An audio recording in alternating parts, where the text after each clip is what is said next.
할렐루야. 저는 지난주까지 디모데 후서 전후서 말씀을 같이 나눴었죠. 그 다음에 어디로 가야 되는지 고민이 많았습니다. 어디로 가는지 물어보시는 분들도 계셨고요. 디모데 전후서가 수신자가 누구였죠? 디모데였죠. 그리고 그 디모데가 어디에 있었다 그랬죠? 아마도 에베소에 있었을 것이라고 말씀드렸습니다. 그래서 저는 이번에는 에베소에서 바울이 쓴 편지, 어디를 향해서? 고린도를 향해서 쓴 편지로 가기로 했습니다. 그래서 우리는 이제 고린도로 갈 것입니다. 자, 고린도 전후서를 알기 위해서는 고린도가 어떤 곳인지를 먼저 좀 알아야 할 것 같습니다. 고린도라는 그 지명의 뜻은 뿔이라는 뜻을 가지고 있습니다. 뿔.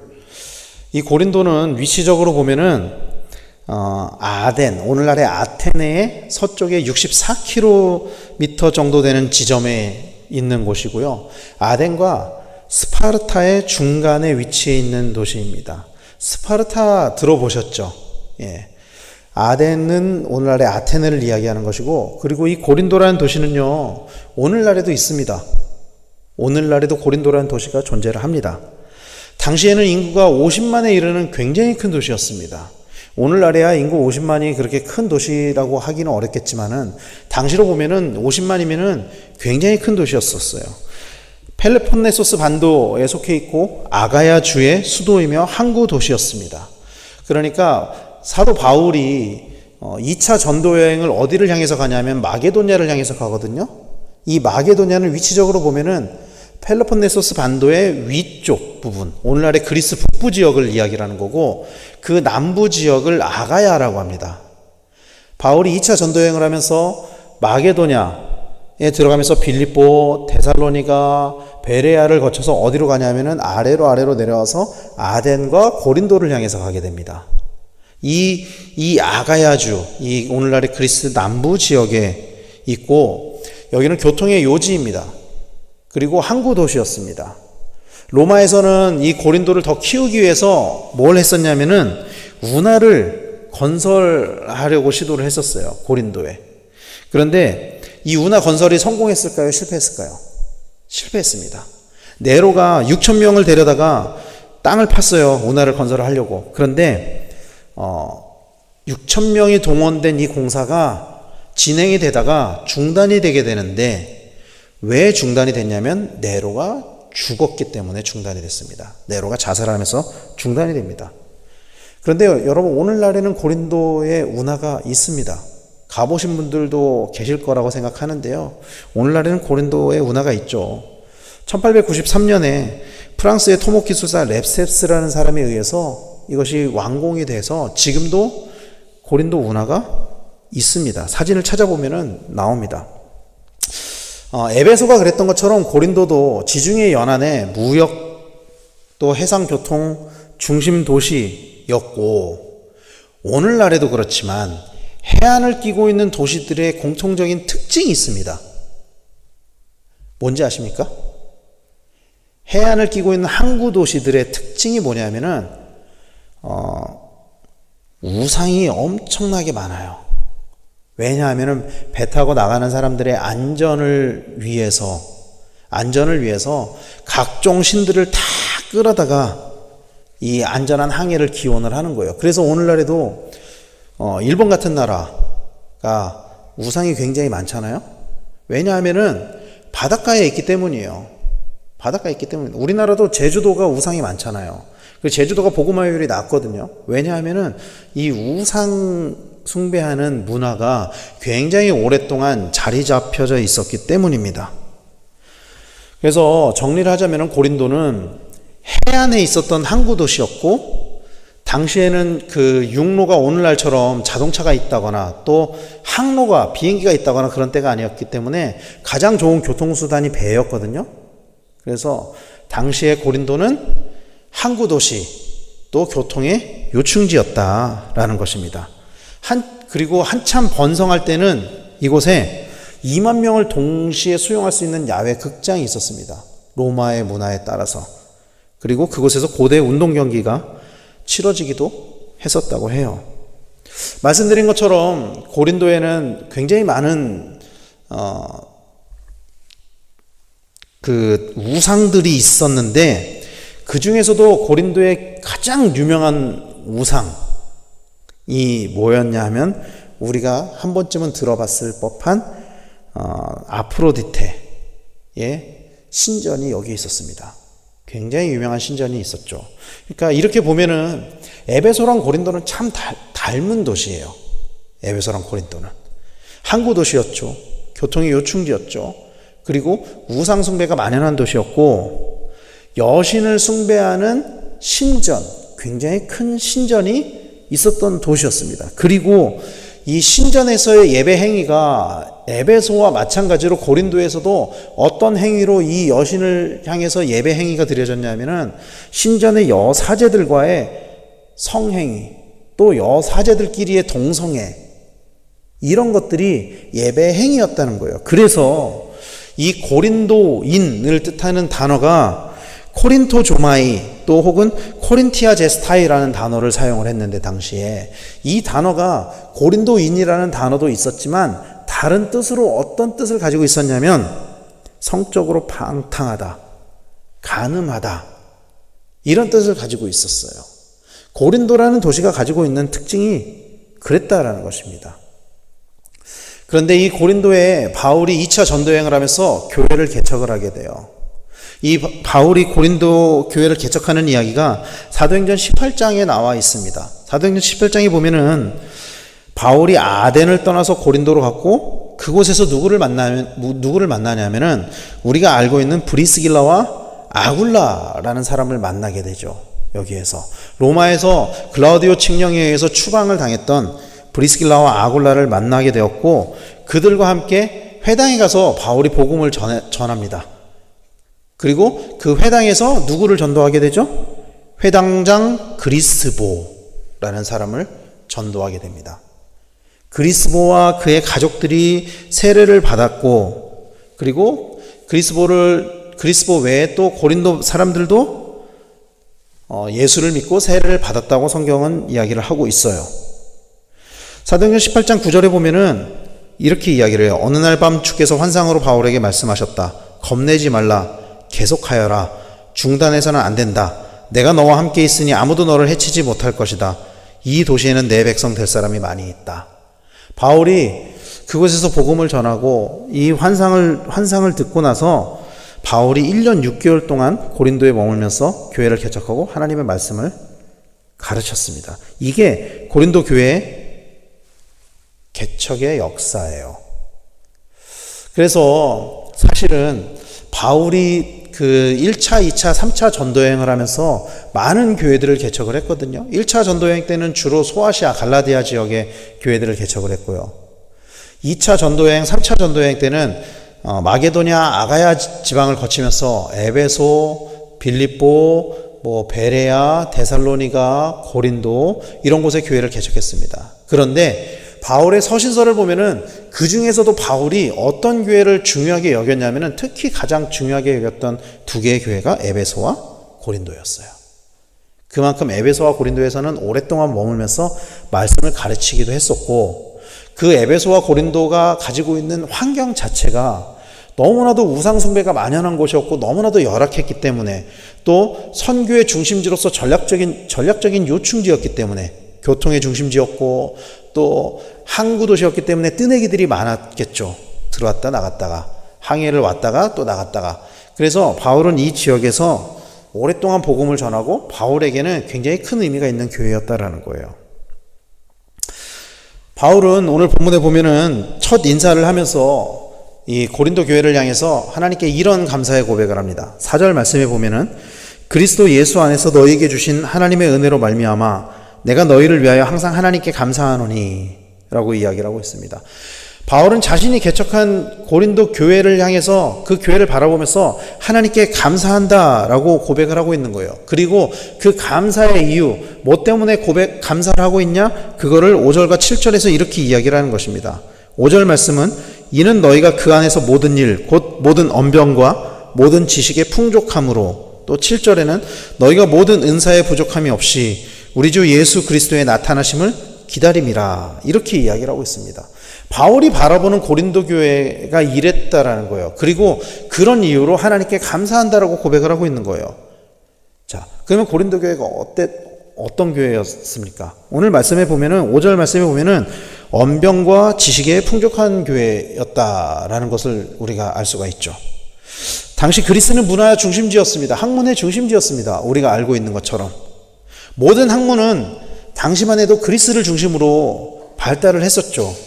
그래서 유명한 학자들, 우리가 알고 있는 예컨대 소크라테스나 플라톤이나 아리스토텔레스, 아르키메데스 이런 사람들이 다 그리스의 학자였잖아요. 수사학이 발달했고 철학이 발달했었습니다.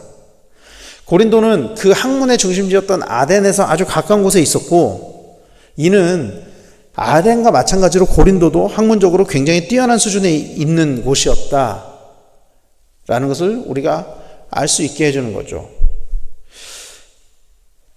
그리고 고린도가 그만큼 학문에 탁월한 만큼 성경에 대해서도 말씀에 대해서도 지식적으로 탁월했었던 것 같아요. 세상적인 학문뿐만이 아니라.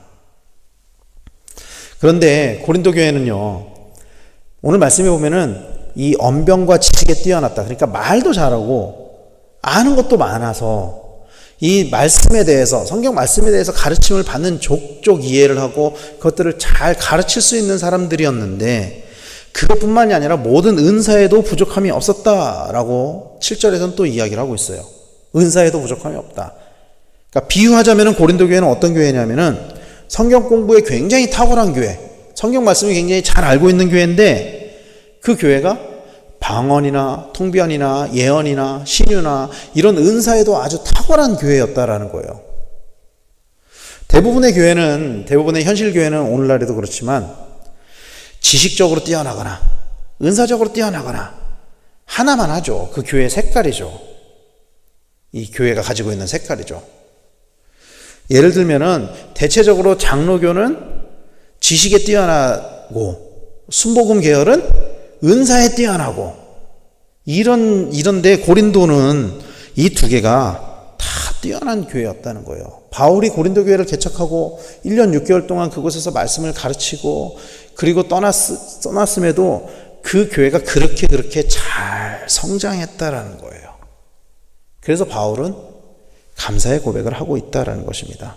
그런데 여러분, 이렇게 보면 고린도 교회는 참 완벽한 교회 같죠.